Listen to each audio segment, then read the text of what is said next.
The goons targeted the shy girl, colossal error, a week after she had them plead for mercy. Evangeline Evie Sterling had become a master of blending in, barely reaching 5'2" with a slender build, light brown hair reaching her mid-back, always tied in a loose braid, and clothes carefully chosen from the local discount store to draw no eyes. She navigated the halls of Crestwood High like a shadow.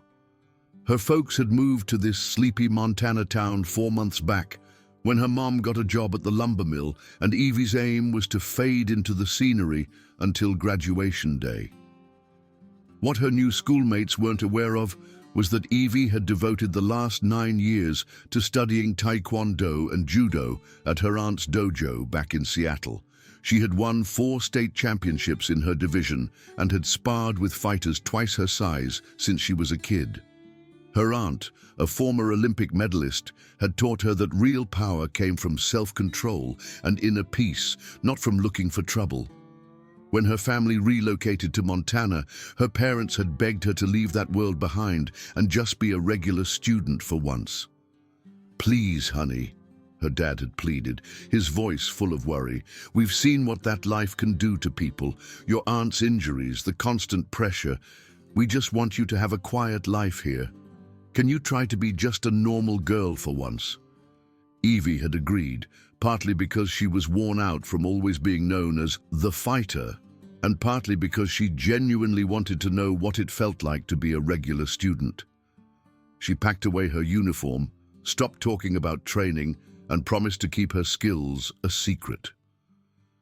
The troubles began during her 3rd week at Crestwood High. The school was a typical small-town place, weathered brick buildings, patchy lawns, and the usual mix of social groups that existed everywhere. Evie quickly figured out the pecking order: the cheerleaders who ruled the quad, the football players who ran the gym, the brainy kids who hoarded the library, and everyone else who just tried to survive. Sadly, she also spotted the tormentors.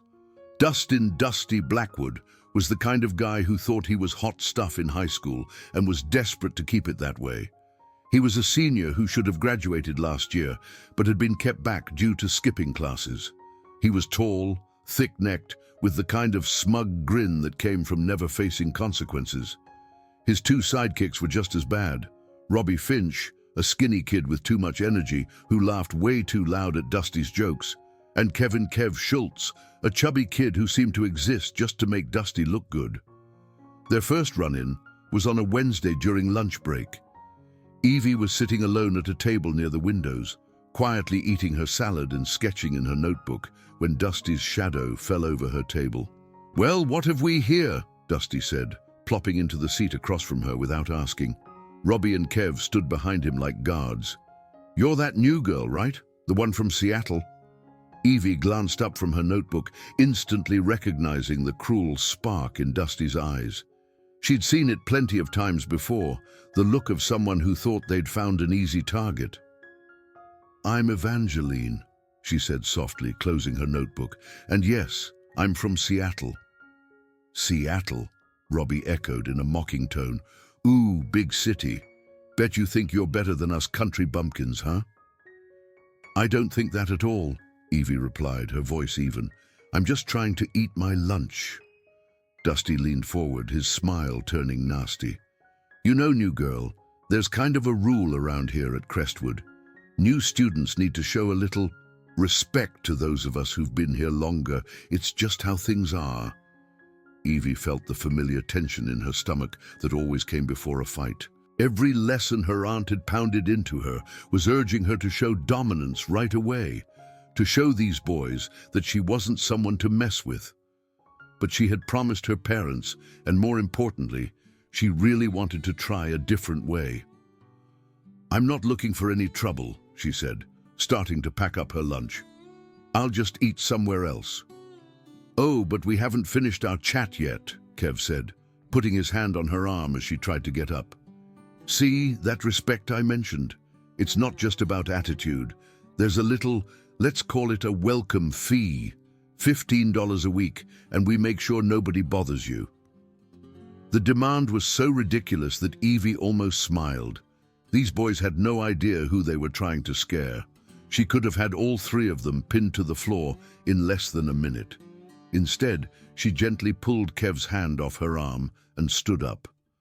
"I need to think about it," she said, which meant no way, but said in a way that might give her some breathing room. Sure, Dusty said, his grin growing wider. "Take your time, but don't take too long. We'll talk again tomorrow." That night, Evie lay in bed staring at the ceiling fan, her mind spinning. She could handle these boys easily, but that would mean revealing her true self, and she wasn't ready to give up on her normal student experiment just yet. Maybe she could figure out another way to deal with them.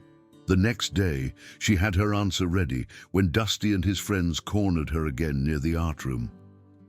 "I'm not going to pay you anything," she said quietly. "I'm not bothering anyone, and I'd appreciate it if you'd leave me alone." The change in Dusty's face was instant. The fake friendliness vanished, replaced by something cold and cruel. "That's too bad, Seattle," he said. "I was really hoping we could be friends. But if you want to do this the hard way, that's fine with me too." What followed was a campaign of constant torment that would have broken most people. Dusty and his buddies seemed to see Evie's quiet refusal as a personal insult, and they made it their goal to make her life at Crestwood High a living hell. It started small. They would accidentally bump into her in the hallways, hard enough to knock her books out of her hands. They would sit behind her in class and whisper insults just loud enough for her to hear, but not loud enough for the teachers to hear. They would kick her backpack off her shoulder as they walked past, scattering her belongings on the floor. In the lunchroom, they turned up the heat. Robbie would walk by her table and accidentally spill his milk on her, soaking her lunch and her homework. Kev would sit close by and make loud remarks about stuck-up loner girls who think they're too good for everyone. Dusty would plan it all with the skill of someone who had been bullying people for years, always making sure there were no teachers around to see the worst of it. The last straw came on a Friday afternoon. Evie was walking to her car after school, looking forward to the weekend and hoping that maybe the boys would forget about her over the 2-day break. She was digging her keys out of her purse when she heard footsteps behind her. "Hey, Seattle!" She turned to see Dusty, Robbie, and Kev coming closer, along with 2 other guys she didn't know. The parking lot was almost empty, with just a few students and no teachers anywhere in sight. "We need to have a talk," Dusty said, his voice having a new edge that made Evie's warning bells go off. "You've been dissing us for weeks now, and it's starting to look bad. People are going to think we're weak if we let some little Seattle girl walk all over us." "I haven't walked all over anyone," Evie said, her voice calm, even though her heart was racing. "I've just been trying to mind my own business." "That's the problem," Robbie said, stepping closer. "Your business is our business now. See, when someone moves to our town, goes to our school, and then acts like they're too good to follow our rules, that becomes our problem." One of the guys she didn't know, a lanky kid with a scowl, spoke up. "Maybe she needs a lesson in manners." Evie's mind was working fast, sizing up the situation. 5 against 1, no witnesses, no way to call for help. If this was a training exercise, her aunt would have told her to end it fast, take out the leader first, then work her way through the others before they could gang up on her. But this wasn't training. This was real life, and she was still trying to be the normal girl her parents wanted her to be. "Look," she said, taking a step back toward her car. "I don't want any trouble. Maybe we can work something out." Dusty's grin was cruel. "Oh, now you want to work something out? Too late for that, Seattle. You had your chance to do this the easy way." He nodded to the others, and they began to spread out, making a circle around her. Evie felt her training take over. She saw each guy's stance, their positions, their possible weapons. Robbie had his hands in his pockets, maybe holding something. Kev was favoring his right leg, maybe an old injury. The 2 strangers were nervous, probably not used to this kind of fight. "Here's what's going to happen," Dusty went on, pulling out his phone. We're going to have a little fun with you, and I'm going to record it. Then, unless you want this video showing up on every social media site in school, you're going to start showing us the respect we deserve, starting with $75 a week." The mention of recording made Evie's stomach clench. She had seen what happened to kids who became the stars of humiliation videos, how it haunted them forever, ruined their reputations, sometimes even drove them to do terrible things. The thought of her parents seeing her shamed like that was worse than any beating. But still, she tried one more time to calm things down. "Please," she said, hating how small her voice sounded. "I'll pay you. Just not here, not like this." "Too late," Dusty said, holding up his phone.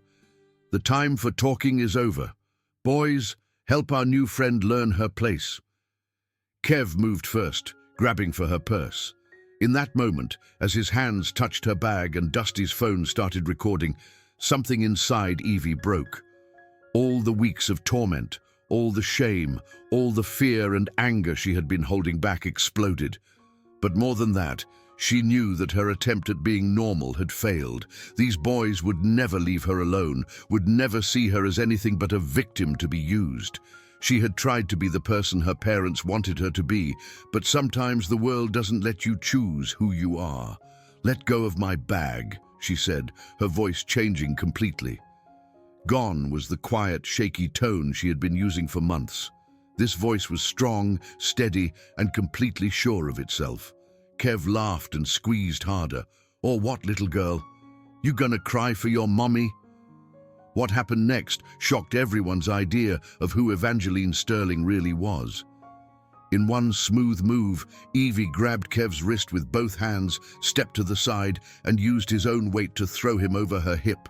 He landed hard on the ground, the air leaving his body in a loud gasp. Before anyone could react, she had spun toward Robbie, who was fumbling for something in his pocket. Her left hand shot out in a perfect palm strike, hitting him in the chest. Robbie doubled over, struggling for air, and Evie followed up with a sharp kick to his leg. The sound of it echoed across the parking lot. The two unknown guys looked at each other in fear and started backing away at once. "We're out of here, man," one of them said, and they both turned and ran. Dusty stood frozen, his phone still recording, his mouth hanging open in shock. In less than 10 seconds, his backup had been taken out or had run, and the shy girl from Seattle was standing over two of his friends like some kind of action star. "What the heck?" he managed to stutter. Evie turned toward him, and Dusty saw something in her eyes that made his blood run cold. This wasn't the scared, quiet girl he had been tormenting for weeks. This was someone else completely, someone dangerous. 9 years, she said, her voice calm and chilling. 9 years of taekwondo and judo, 4-time state champion in Washington. I've been holding back for months because I wanted to try being normal, but you wouldn't let me. Dusty's fight-or-flight response finally kicked in, but he made the wrong choice. Instead of running, he charged toward her, thinking his size would be enough to overpower her. Evie stepped aside from his clumsy rush easily, grabbed his outstretched arm, and used a simple shoulder throw to send him crashing to the ground. Before he could get up, she had moved behind him and put him in a controlled chokehold, making sure she had full control. "I could end this right now," she said softly as he fought weakly against her grip. "I could make you pass out and leave you here on the ground. Is that what you want?" Dusty's struggles grew more desperate as he realized he couldn't break free. His vision was starting to fade and panic was setting in. "Please," he choked out. I can't breathe." Evie held the choke for a few more seconds, letting Dusty feel how helpless he was, then released him. He fell forward, coughing and gasping for air. "Here's how this is going to work," Evie said, standing over the three boys. Kev was still trying to catch his breath. Robbie was holding his leg and clearly in pain, and Dusty was clutching his throat. "You're going to leave me alone. You're going to leave everyone else alone too. No more asking for money, no more torment, no more bullying." You're crazy," Dusty gasped. "No," Evie replied calmly. "I'm trained. There's a difference. I know exactly how much force to use and when to stop. But if you or your friends ever bother me again, or if I see you picking on anyone else, I won't be so nice next time." She picked up Dusty's phone, which had been recording the whole thing, and deleted the video. Then she dropped the phone on the ground next to him. "Oh, and Dusty," she said as she walked toward her car, "if you're thinking about trying to get revenge or telling people some made-up story about what happened here, remember that I know where you live, where you work, and where you hang out. I've been watching you guys for weeks. Don't try me." The drive home was unreal. Evie's hands were shaking a little from the adrenaline, but she felt something she hadn't felt in months: peace. The constant stress she had been carrying, the fear that had been following her through the halls of Crestwood High, was finally gone. When she got home, her parents knew right away that something had changed. There was a confidence in her walk, a calmness in her eyes that they hadn't seen since they'd moved to Montana. "How was school today, honey?" her mom asked carefully. "Better," Evie said with a small smile. "Much better." That weekend, she unpacked her training gear for the first time since the move. On Monday morning, she walked into Crestwood High with her head held high, wearing clothes that fit her well, instead of the loose, shapeless clothes she had been hiding in. The change in the school's mood was instant and huge. Word of what had happened in the parking lot had spread over the weekend, growing with each telling until Evie had supposedly fought off half the football team by herself. The truth was amazing enough, but high school rumors had a way of taking on a life of their own. Dusty, Robbie, and Kev were nowhere to be seen for the first few days of the week. When they finally came back, they were different people. Dusty's swagger was gone, replaced by a jumpy nervousness that made him flinch at loud noises. Robbie wore a bandage on his clearly hurt leg and avoided looking at anyone. Kev walked carefully, still feeling the effects of his meeting with the pavement. But the biggest change was in how they treated other students. The casual bullying that had been their trademark was gone. When they saw younger students being picked on by others, they actually stepped in to stop it. Word got around that Dusty Blackwood had become some kind of anti-bullying hero, though no one could figure out why. The truth was simpler. They were scared to death of Evie and what she might do if she saw them going back to their old ways. As for Evie, she found herself in a strange spot. Students who had never talked to her before were suddenly eager to be her friend. Teachers who had barely noticed she existed were now trying to get her involved in class discussions. The popular kids were trying to get her to join their groups, but maybe the most important change came from the students who had been targets themselves.